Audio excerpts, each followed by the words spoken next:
marathon was such a significant part of my childhood that I remember more about July 4th when the races run than my birthday, literally every single year. Mount Marathon was everything to me, especially when I was younger, because it was the first sort of competitive experience I had that was actually a race made for kids my age, where I could go and just put everything I had into it. And over the years, I got more and more into Mount Marathon, more and more into running, and this race is really the root of what made me a runner. And I mean, it also changed who I was in general, but let's check it out. So I think it's important we start by addressing the elephant in the room. No, this is not a marathon. It's a 5K, but the name of the mountain is literally Marathon. So that is why it's called that. And even though it's not a marathon, it does feel like it because the grade is 50%. Yeah, you heard correctly. 50%. So the race starts downtown and then goes to the base of the mountain where you go up the roots, through the Squirrels Inn, and then to the junior race point. This is where the junior race turns around, so they only go about halfway up the mountain. Racers 18 and older do not have that luxury, and they go straight past the junior turnaround and continue all the way to the top. Now this adult race is the one that is about 5 kilometers long, but it also has 3,000 feet of vert to make the views from the top incredible. Not that you really enjoy them during the race. Anyways, the race is a huge deal. It's in Seward, Alaska, and the population quadruples in size on race day. There are a lot of icons of Mount Marathon, like Fred Moore, who wears pink shorts every year and has done it over 40 times. There's also Birdman, Brian Stoker, who dresses as a bird, and you think, oh yeah, but he's just casual. Well, he's done it 30 years. So yeah, it's a huge deal. It was even made into a movie. And yeah, I think that's enough background to make the rest of this make sense.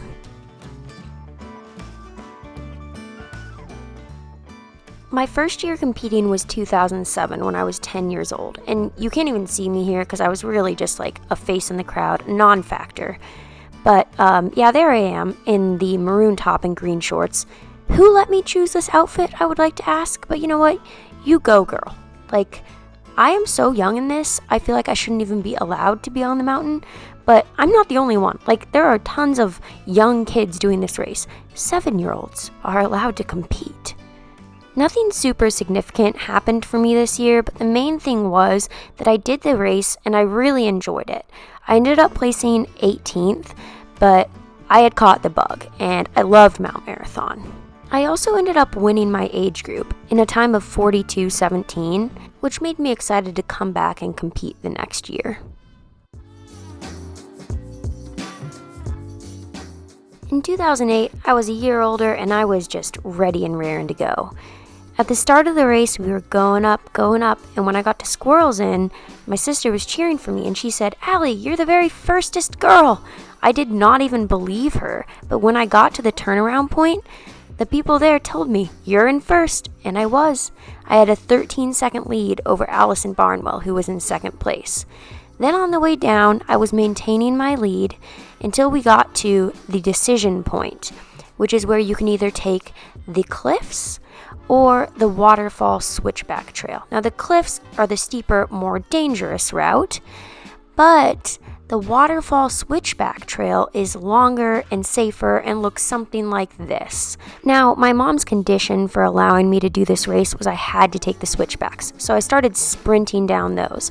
But when I was 3/4 of the way down, I heard the crowd erupt, and I knew that the first female had already emerged from the mountain. The road back down to downtown where the finish is about 1 kilometer long, so I thought maybe I had a chance to catch her. But when Allison Barnwell got to the finish, I was still over 100 meters away, and I ended up getting second this year. But overall, I was pretty happy. I'd made a lot of progress. I had been ranked first on the uphill, and Allison had still won.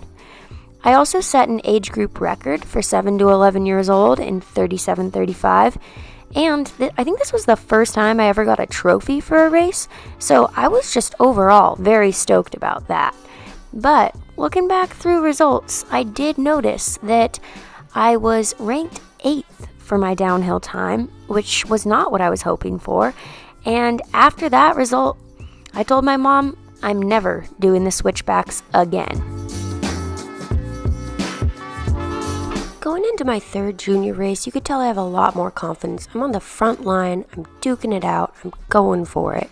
And in this race, I really felt like it was mine to lose. Allison Barnwell had graduated to the senior race, and I went after it, wanting to get my first ever title. And this year, I managed to pull it off. I ran a big PR of 34:25, and I took the win. And I was just so ecstatic about it. Not just because I had won, but also because I was continuing to make progress and improve my time a lot. Even with that, though, in my interview, I said I was not sure about winning because going into it, I didn't know these girls yet. I didn't know who my main competitors were. So I was just racing blind and hoping for the best. My first 3 years in the race, I just wanted to go out there and see what I could do. But year 4 was different. I had a clear goal. I wanted the overall girls record that Aubrey Smith held. I was way more nervous this year because I had put a time goal on myself, and there were also expectations on me after having won the year before. Regardless of that, Mount Marathon at this time was fully my Super Bowl. It was the one day a year where I really got to let the competitive juices flow, race against the boys, and it always caused me to rise to my best. I took the win for the second year in a row and also ran a record time. I was super happy about this, and I felt like it proved that my first one hadn't been a fluke, and I was here to stay. This was the first year where I placed well enough for me to pay attention to where I would have placed among the boys. Still though, in my interview I talked about soccer more than running, and at this point in my life, I thought of myself as a soccer player. At this point in my life, I ran track and cross country, but they were really just like any other sport. I also played basketball, and in the winters I skied. My real passion in life was soccer, and when asked what I wanted to be when I grew up, I would always say professional soccer player. I wanted to play soccer in college. That was my dream. But in the summers, I did train for Mount Marathon with my family, and on race day, you can bet I was at the front of that line ready to duke it out with the boys. And this year, more than anything, I was looking to race the boys because the year before, I had been 11th and I wanted top 10. So this year, on the up, I was really grinding, and there was this guy right in front of me that I had my eyes on the entire time. His name, Keegan Crow. On the way down, I was still right behind Keegan, but he was pushing me so hard to really be my best on this day. In the middle of this heated battle, I was very glad that I was not taking the waterfall switchback trail. This year, I was for sure going down the cliffs, as I had for a couple years now, but I was just glad I wasn't in the years of old where my mom forced me to take the safe route. Anyways, when I got to the finish, I managed to just out-sprint Keegan and beat him across the line, but man, had we both battled, neither of us were in a great place after finishing. And I actually found out after the race that his only goal that year was to beat me, so, crushing hopes and dreams. It's what I do best. My time this year was good enough for the win, a new course record, and PR, so I was happy. Also, I would have placed 9th in the men's race, or boys race, so goals achieved. After Mount Marathon that year, I started high school, and my freshman year of cross country went pretty well, but in the spring I still decided to play soccer over running track, so still very much a soccer player. But as usual, Mount Marathon meant I was a runner, and I was running. Yeah. This year it had been raining for weeks, and the conditions on the mountain were very, very slick. So people were crawling and scrambling up the mountain, and I just want to take a moment because this will become a significant character. Anyways, there were these big open stretches where it was pretty easy to slip, and at one point I actually started just going straight down the mountain, right in the middle of one of these slick stretches, just slipping straight down. And Luke Jager was there. I grabbed onto his ankle as I was falling and looked up at him, and I said, "I'm sorry."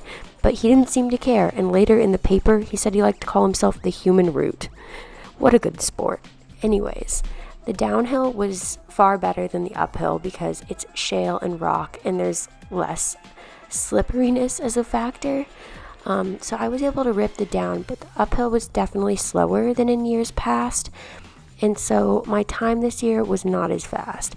And even though I realized that was probably because of the conditions, it still made me upset because I love to see that forward progression and improvement, and it wasn't something that I saw this year. I comforted myself with the fact that I would have moved up in my overall place. So that definitely counted for something. I also just want to take a moment to mention that even though I look like I'm going to die in every finish photo, I did do this voluntarily. Thank you. The summer after my sophomore year of high school, I had an awakening and I realized that I wanted to be a runner. I don't know what flipped the switch for me, but at this point I decided I wanted to run in college. I wanted to be a professional runner. So Mount Marathon meant even more to me this year, and I was ready to rip. Unfortunately, the conditions were really rainy again, but I liked to think to myself, you know what? Maybe I won't get an overall PR, but I can get a rainy day PR. So I went into the race with that mentality and accepting that it might not be ideal. In this race, my duel was with David Spencer, this boy that's behind me here. And I kind of missed the camaraderie of hiking up with the human route, but I was really happy to have competition alongside me to push me all the way. And on the downhill, he started to distance himself from me, but I was still ripping. I was still going for it. Yes, folks, that is the stride of a girl who is going for it.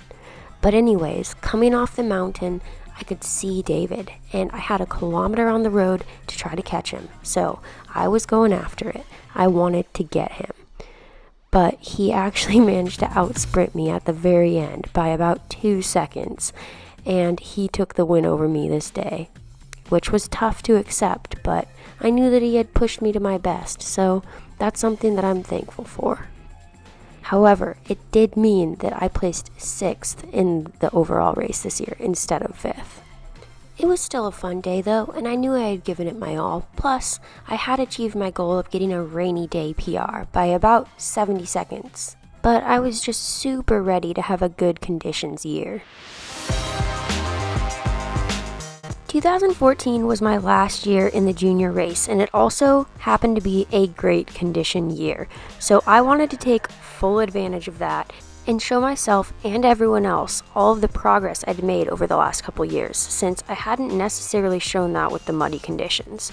So this year, on the way up, Luke Jaeger was in the lead, but I was in second, which shocked me because I had never been that far up in the field, but I was leading like a group of guys up the mountain, and it felt pretty badass, to be honest. I was pushing the pace hard, trying to keep Luke in sight, and also trying to drop all these guys. And by the time I got to the halfway point where the juniors turn around, I was in second place with a solid lead over third, but quite a gap to first. On the way down, I absolutely ripped. I could see Luke, and I was so motivated to try to catch him. And I actually did end up catching him right after the shale. When we entered the gully, which is kind of a more technical part of the down, I managed to pass him and start getting a little bit of a lead over him actually. But that's when the next player entered the chat. Michael Marshall, the Seward native, was absolutely ripping down this, like going so much faster than both of us. And he ended up passing me right after I passed Luke. So I came off the mountain in second place. But I could see Michael ahead. There was a police car leading him to the finish, and I wanted to be the one behind that police car. On the road, I ended up passing Michael and starting to gap him leading into the finish. I ran a huge PR of 28:54 and won the race overall, which honestly was completely shocking to me. I didn't expect it whatsoever, but it was, and still is, one of the proudest accomplishments of my life. I don't think there will ever be another time where I win a race overall against all the guys, but man, it felt good, as you can see by my face here. And my slumpedness. Yeah. But the big question at the end of the race was, how would I fare in the full race next year? My senior year of high school, I ran cross country in the fall, played some b-ball in the winter time, and then had a great spring track season. After that, I graduated from high school and I felt like I was moving up in the world, headed to college in the fall and headed to the start line of the full Mount Marathon race that summer. So in this race, there was kind of an unknown entity in Emily Forsberg, who was a pro for Solomon, and I am really impressed with the audacity that I went into this race with, thinking that I could just hang with her. She's literally like a world champion sky runner. But anyways, I was full of audacity on this day, and I just thought, you know what? I'm going to try to hang with her. And at a certain point, I was actually leading her up the mountain, which, why would I do that? But you know what? Looking back, I'm like, you go, You believed in yourself. But I was not looking good coming off the top of this mountain, going into the downhill. I was definitely feeling it in my legs from going up the full mountain. They were so tired that I was really struggling to even stay on my feet and not fall over.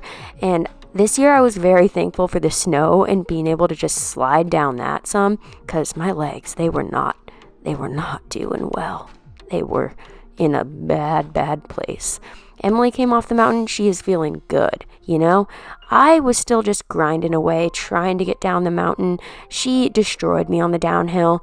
I was literally just trying to stay on my feet and survive, while she was more of on the thrive side of things. She's on the road, pumping her fists, feeling good, waving to the crowd. I'm just coming by. An example of how you don't want to look on the road. She finishes the race with a smile, some cheering. I finished the race just trying to get to the line, just struggling my way there, and immediately upon finishing, just absolutely slumped, very slumped. But you know what? I was happy with the race, and Emily was a great competitor, super gracious at the end, and I ended up actually running what would have been a course record if Emily hadn't just put me to shame in this race and set a course record of her own. But hey, it was my first time in the full race, and I did it. I missed Mount Marathon in 2016 because it was right after my freshman year of college, and I actually ran in the Olympic trials instead, but I knew that I wanted to be back at Mount Marathon the next year. My sophomore year of college wasn't great. I had a pretty bad sacral stress fracture in the fall, but in the spring I tried out at a new event, the steeplechase, and I actually ended up winning nationals, and I was feeling really good about my fitness. And going into Mount Marathon that year, I put a lot more into training. As soon as I was back in Alaska, I was going up mountains, hiking a lot, and I was practicing on Mount Marathon for the downhill more than I ever had before. And my sister's now husband, Connor Deal, was kind of the one that helped me train for that and taught me more techniques. So on race day, I felt ready, but there was a new competitor in this race in Morgan Aratola, a professional mountain runner for Solomon Running. And so I didn't know what to expect. Emily Forsberg had clapped me 2 years ago, and she was a pro for Solomon. So who was I to expect anything different?